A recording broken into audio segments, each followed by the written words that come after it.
लोकतंत्र में चुनाव में हार जीत होती रही है। हम लोग चुनाव से जुड़े रहे हैं, ये कोई नई बात नहीं है, नई घटना नहीं है। लेकिन लोकतंत्र की बुनियाद में है वोट।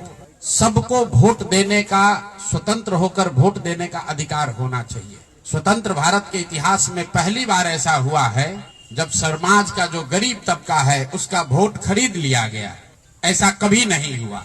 मैं बहुत जिम्मेवारी से कह रहा हूं, 75 साल के देश के इतिहास में ऐसा कभी नहीं हुआ कि सरकार ने गरीब तबके के करोड़ों वोट 10-10 हजार रुपए में खरीदा है, 5.5 रुपया दैनिक के हिसाब से।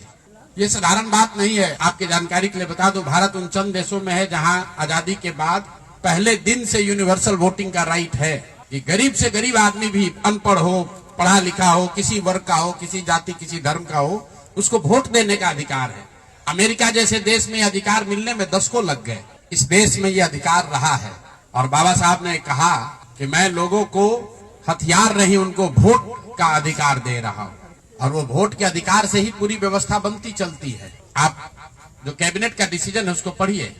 उसमें लिखा गया है कि जो लोग भी इनकम टैक्स नहीं देते हैं और जो सरकारी नौकरी नहीं करते हैं, वो सारे परिवार के लोग, उनको 2-2 लाख रुपया दिया जाएगा रोजगार करने के लिए। और फिर अगले 1 महीने तक सरकारी व्यवस्था लगाकर महिलाओं को 10-10 हजार रुपए देकर उनका वोट खरीदा जाता है।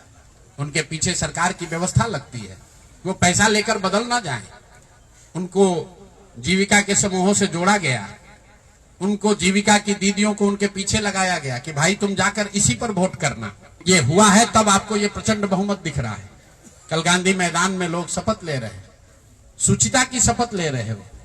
हम लोग नीतीश कुमार को ईमानदार व्यक्ति मानते हैं। मैं व्यक्तिगत तौर पर उनसे जुड़ा रहा हूं, व्यक्तिगत तौर पर ईमानदार। लेकिन ये ईमानदारी की कौन सी परिभाषा है? सिर्फ कॉन्ट्रैक्टर से और ट्रांसफर पोस्टिंग में पैसा लेना ही बेईमानी नहीं है। संविधान में जो बात लिखी गई है उसकी अवहेलना भी बेईमानी है। और ये सिर्फ बिहार का मसला नहीं है, पूरे देश के लोगों को ये बताना चाहता हूं, ये बिहार के चुनाव के परिणाम आप इसको गंभीरता से लीजिए। ये जनसुराज का मामला नहीं है। अगर ये चीज अलाउ कर दी जाए तो देश से लोकतंत्र खत्म हो जाएगा। कोई भी दल जो सत्ता में है वो कभी चुनाव ही नहीं हारेगा। किसी भी सरकार के लिए 15, 20, 30 हजार करोड़ रुपया कहीं से कर्ज लेकर भी बांटने में कोई दिक्कत नहीं, कोई कर सकता है। आप देखिए, बिहार सरकार के पास पैसा नहीं था, कंटीजेंसी फंड से पैसा डाइवर्ट करके, वर्ल्ड बैंक का पैसा जो दूसरे काम के लिए था उसको डाइवर्ट करके ये वोट खरीदा गया।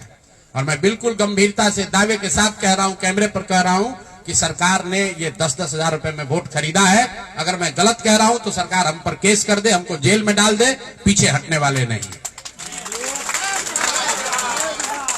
गांधी जी ने जब अहिंसा की परिभाषा लिखी है तो उसमें लिखा है कि अन्याय का प्रतिकार होना चाहिए। हमारा कोई द्वेष नहीं है, हमारा कोई झगड़ा नहीं, हमारी कोई लड़ाई नहीं है, लेकिन ये अन्याय है। ये अन्याय जनसुराज के लिए नहीं है, राजनीतिक दलों के साथ नहीं है, कैंडिडेट के साथ नहीं है जो जीते और हारे। ये अन्याय उन गरीब लोगों के साथ है जिनको आपने 10 हजार रुपए का लालच देकर उनका वोट खरीद लिया, उनके बच्चों के पढ़ाई का हक छीन लिया, उनके बच्चों के रोजगार के सपने को छीन लिया। ये अन्याय है और उस अन्याय के सामने हम लोग झुकने वाले नहीं है, जनसुराज झुकने वाला नहीं है। इसीलिए एक दिन का आकर यहाँ मौन उपवास किया है ताकि उसी धरती से, उसी गांधी की सोच से प्रेरणा ले सके और पूरी ताकत से, ईमानदारी और शुद्धता से इस लड़ाई को लड़ सके।